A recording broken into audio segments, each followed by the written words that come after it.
YTN 라디오 생생경제 YTN 라디오 생생경제 YTN 라디오 생생경제 YTN 라디오 생생경제 YTN 라디오 생생경제 사랑보다 먼 우정보다는 가까운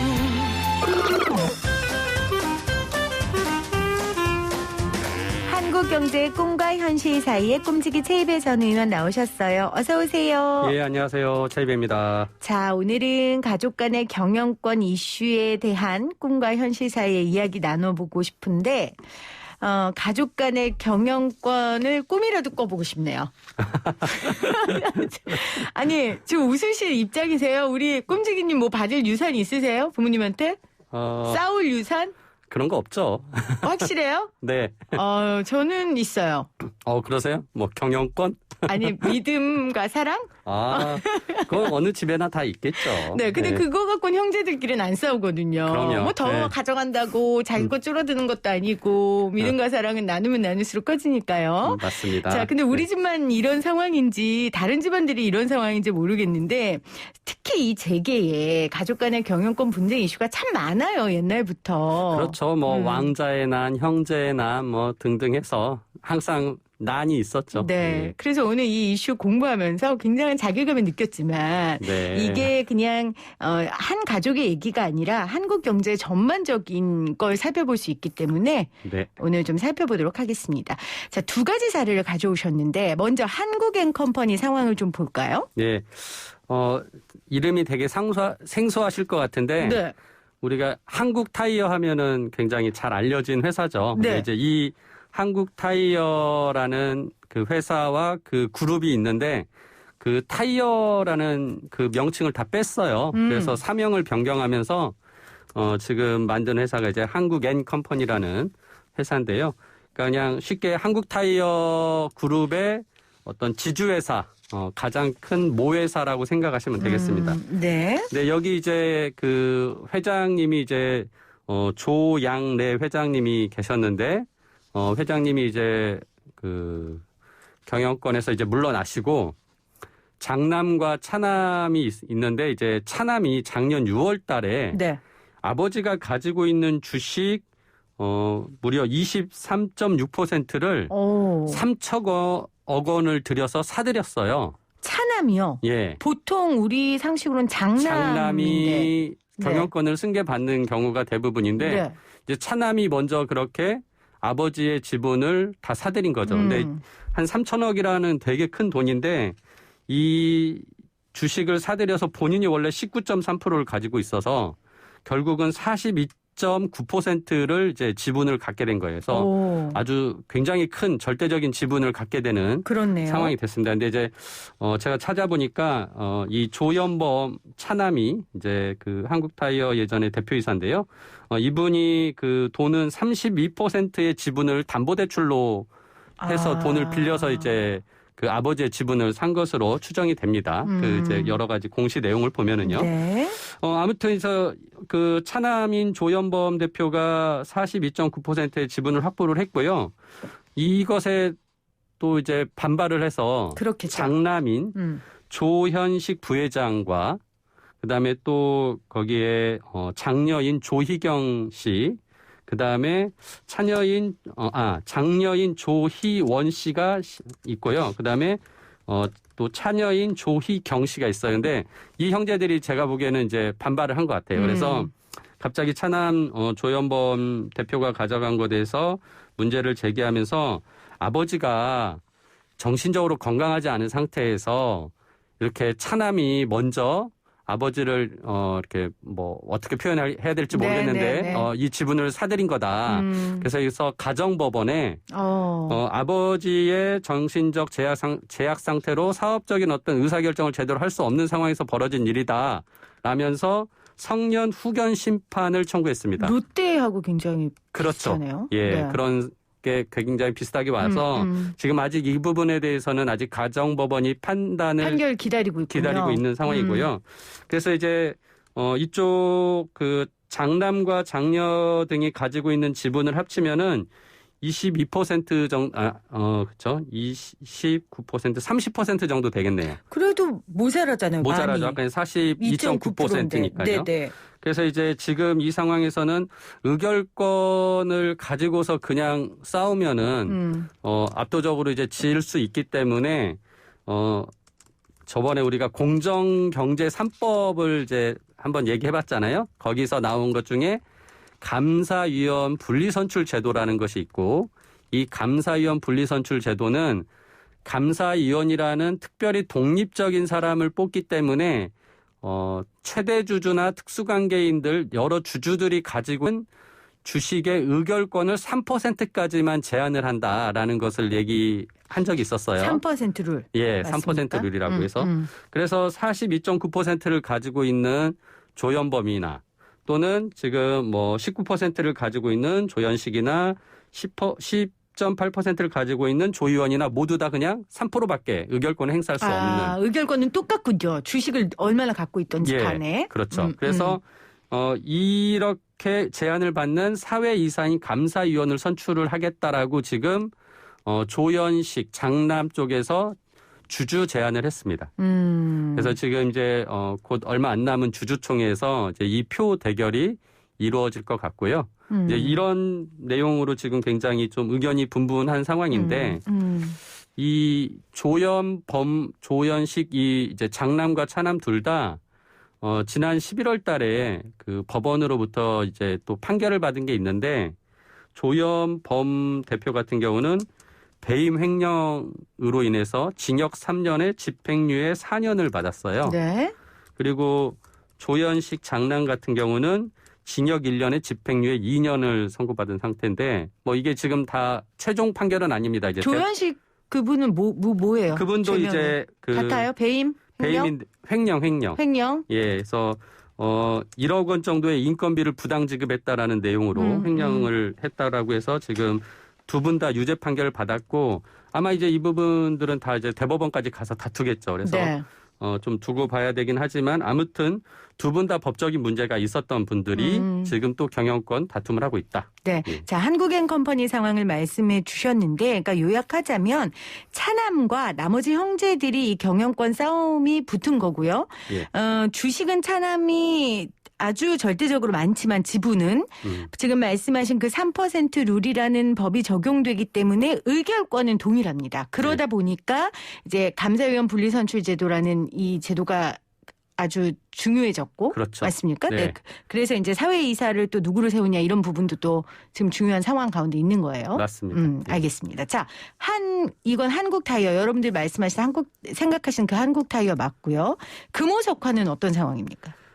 이제 금호석유화학은 우리가 이제 예전에 금호그룹이라고 해서 굉장히 크게 있었고 그 안에 이제 금호 아시아나 그룹으로 다시 확장이 됐어요. 아시아나 항공을 이제 가지고 있다 보니까 그랬는데 박삼구 회장이 원래 금호 아시아나 그룹 회장이었고 동생이었던 박찬구 회장이 있었어요. 근데 두 분이 싸워가지고 이 박찬구 회장이 금호 아시아나 그룹에서 계열 분리를 해서 나와서 금호 석유화학만 따로 챙겨가지고 나온 거예요. 근데 이 금호 석유화학에는 박창구 회장과 박창구 회장이 아들이 같이 경영을 하고 있고, 네. 그리고 박창구 회장의 조카가 박철완이라는 박철완 상무가 같이 공동 경영을 하고 있었는데, 최근에 이 조카가 나는 삼촌인 박찬구하고는 이제 특수관계가 없다. 나는 이제 갈라섰다라는 것. 특수관계 없다는 건 뭐예요? 혈연관계가 아니라는 거예요? 뭐 혈연관계는 있겠지만 이 지분을 가지고 경영을 하는 데 있어서 공동 의사결정을 하지 않겠다라는 것을 나를 세우겠다. 그렇지. 선언을 하고 그러고 나서 이제 본격적으로 이제는 삼촌과 조카가 지금 경영권을 두고 다투고 있는 상황이 됐습니다. 그래서 여기도 조금 지분을 말씀드리면 박창구 회장이 6.7%, 그다음에 네. 그 장남인 박준경 전무가 8% 정도 가지고 있어서 회장 측이 14.8%의 지분을 확보하고 있고요. 그 조카인 박철환 상무는 10%의 지분을 확보하고 있습니다. 그래서 여기도 마찬가지로 어떻게 보면 3% 룰을 또 적용받게 되면 뭐 각각 또 이제 3%씩밖에 의결권을 행사하지 않기 때문에 더 많은 다른 외부 주주들에 의해서 그 그러니까 최종적인 이 감사위원 선출에 대한 부분은 이제 결정이 될 수 있고요. 그리고 말씀드린 대로 14.8% 대 10%이기 때문에 그렇게 큰 차이가 그렇네요. 안 나잖아요. 그래서 여기는 지금 박철환 상무가 조카가 굉장히 많은 것을 요구하고 있어요. 그래서 기존의 배당을 뭐 1,000원대를 줬는데 11,000원을 달라. 1,000원대였는데 11,000원을 달라고요? 그래서 굉장히 이제 네. 높은 배당을 요구를 했고요. 네. 이런 높은 배당을 요구하는 이유가 결국 다른 소액주주들이 배당을 높이는 쪽에 편을 들어줄 수 있게 마음이 아무래도 갈 것 같으니까 그런 걸 높게 요구를 하고 또 이분이 사회이사 4명을 또 추천을 했습니다. 네. 그래서 좀 이렇게 젊으신 70년대생을 중심으로 사회이사를 지금 제안을 했고 여기에 이제 대항해서 박창구 회장 쪽도 또 사회이사 4명을 또 추천을 했는데 뭐 여기서 일일이 그 후보들 말씀드리기는 어려울 것 같은데 굉장히 아무튼 쟁장하신 분들 그리고 뭔가 이렇게 전문성을 굉장히 높게 평가받을 수 있는 분들을 후보로 내세워서 지금 대결을 하고 있습니다.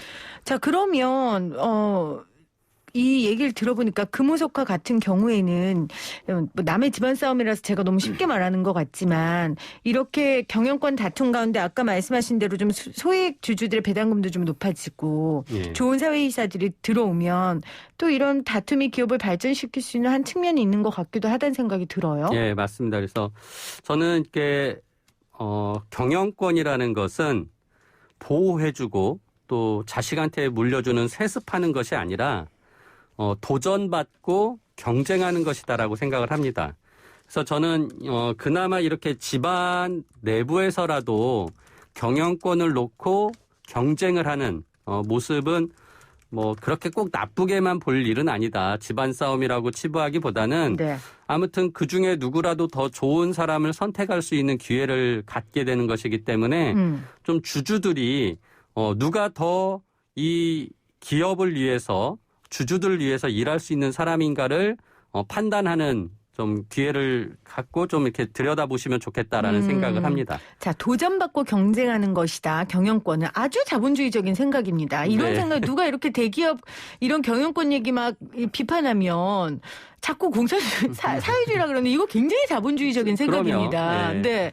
네. 경영권 도전받고 경쟁하는데 그럼 자 말씀처럼 제가 주주예요. 예. 양쪽의 입장의 이야기를 들어서 평가해야 되잖아요. 그렇죠. 그 기준을 좀 주세요. 저는 일단 장기적으로 내가 이 회사에 투자를 하겠다라는 생각을 가진 분들이라면 당연히 이 회사를 길게 보고 사업을 잘 해서 기업의 가치를 높일 수 있는 분을 선택해야 되겠죠. 그렇죠. 그러려면은 일단 회사의 자산과 여러 가지 자원을 어떻게 잘 운영할 수 있겠느냐라는 것이 중요하고요. 그래서 그런 측면에서 예를 들어서 작년에 돈을 번 게 있는데 이것을 올해 다 배당 주면은 지금 당장은 배당 받으니까 좋을 수 있겠지만 장기적으로 미래를 위해서 사업에 투자를 할 때는 돈이 또 부족해지는 거잖아요. 그래서 배당을 무조건 높게만 달라고 하는 것을 보기보다는 정말 미래에 대한 투자 계획이 있고 현실성 있는 투자 계획으로서 돈이 얼마가 필요한지를 얘기해 주는 그래서 그렇게 하고도 남은 배당을 받을 만한 재원이 있다면 또 배당을 또 지급하는 네. 뭐 이제 이런 큰 사업적인 분야에서 한번 보셔야 될 것 같고요. 두 번째로는 우리가 이사회와 경영진은 서로 각각의 역할이 다릅니다. 이사는 회사에서 큰 의사결정을 하는 사람이라면 경영진은 그걸 집행하는 사람들이거든요. 그래서 이사회가 경영진을 감시 감독하는 사람이어야 돼요. 즉 그래서 이사회의 독립성을 확보할 수 있어야 되는데 과연 그런 후보들을 추천했는가? 사회이사를요. 사회이사든 사내이사든 감사든. 그렇지만 특히나 이제 사외이사가 그러겠죠. 아무래도 감시 감독을 하려고 뽑으려는 목적으로 독립된 사회이사를 추천했는지 잘 보고 이분들이 정말 독립성을 가지고 경영진, 즉 대부분 그 경영진은 또 지배주주가 되거든요. 네. 이런 지배주주를 감시 감독을 잘 할 수 있는 사람이 있는가 이런 걸 봐야 되는 거죠. 자, 첫 번째는 배당은 적절한지, 신사업을 위한 투자 계획은 있고 실현 가능한지 살펴봐야 되고, 두 번째는 경영진을 감시 감독할 독립적인 사회 이사들인지 이런 걸 예. 봐야 된다고 하셨어요. 아까 그 금호에 뭐 쟁쟁한 분들이 있는데 저도 그 중에 이름 이정미 전 재판관은 뭐 우리 모두 다 아는 사람이니까 예. 뭐 이게 좋다 싫다 옳고 그르다는 나중에 하더라도 이런 사회이사 분들을 볼 때 또 우리가 좀 어떤 눈으로 봐야 될까? 왜냐하면 거수기 역할을 할 수도 있잖아요. 그렇죠. 그래서 가장 중요한 거는 이제 요즘은 이제 또 ESG 경영이라고 해서 환경과 또 기업의 사회적 책임과 기업 지배 구조를 향상시킬 수 있는 노력을 할 수 있는 그런 이사회를 구성해야 되기 때문에 그런 쪽에 전문성을 가지고 있는 분들을 찾아야 되는 거죠. 그래서 이제 뭐 재무 전문가나 또는 기업 지배 구조의 전문가, 환경 전문가들이 이번에 대거 이렇게 지금 양쪽에서 후보로 모시고 왔어요. 그래서 이제 그런 분들이 정말 잘 역할을 할 수 있는지 봐야 되고요. 무엇보다도 가장 중요한 거는 저는 이제 금호 석유화학도 그렇고 한국엔컴퍼니도 그렇고 이 지배주주 일가들이 다 불법 행위로 인해서 그 일종의 이제 처벌을 받는 유죄 판결을 받은 지금 경력이 네. 있기 때문에 좀 이런 분들은 경영에서 배제되는 게 맞거든요. 네. 그래서 오히려 그런 분들을 배제시키려고 할 수 있는 이사회인가 아하. 이런 걸 한번 보셔야 될 것 같아요. 네. 근데 그럼 배제하라고 말을 할까요? 우리가 이제 특경가법상에 네. 불법 경영진의 취업 제한 제도가 있거든요. 네. 그래서 이제 이후에 형이 최종적으로 판결이 나면 그런 법을 따를 수 있도록 촉구하고 당연히 도와주고 촉구할 할 수 수 있는 있는 그런 이사진이 필요한 거죠. 알겠습니다. 시대가 기업에 요구하는 상황을 잘 감시하고 실현할 수 있는 감사나 사회이사나 사내이사를 할 수 있는 분들이 누군지 잘 살펴보라고 하셨습니다. 자, 오늘 한국경제 꿈과 현실 사이에 남의 집안 얘기지만 한국경제에 꼭 필요한 이야기 나눠봤습니다. 제가 네. 배가 아파서 하는 얘기는 아니에요. 최이배 전 의원이었어요. 고맙습니다. 예, 감사합니다.